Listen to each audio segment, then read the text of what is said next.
On se rend compte qu'en France, et partout dans le monde d'ailleurs, mais majoritairement en France, on a un très gros manque de sensibilisation à la sécurité à tous les niveaux pour une entreprise.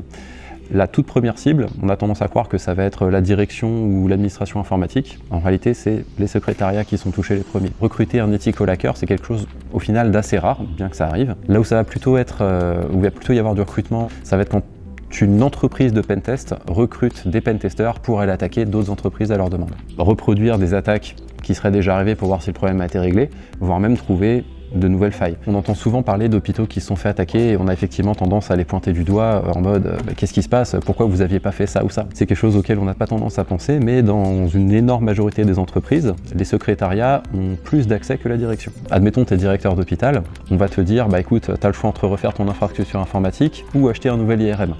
Le directeur de l'hôpital, il a vite fait son choix. Pourquoi est-ce que les hôpitaux sont ciblés ? Eh bien c'est très simple, parce que les hôpitaux payent quand ils se font attaquer, ils ont la réputation de payer quand ils sont attaqués parce qu'ils n'ont pas le choix et les attaquants en profitent. Dans le domaine de la sécurité, la donnée vaut très cher. Se tenir au courant sur ce qui se passe en fait dans le monde de la sécurité d'une manière générale, c'est un truc qui évolue extrêmement vite, extrêmement souvent.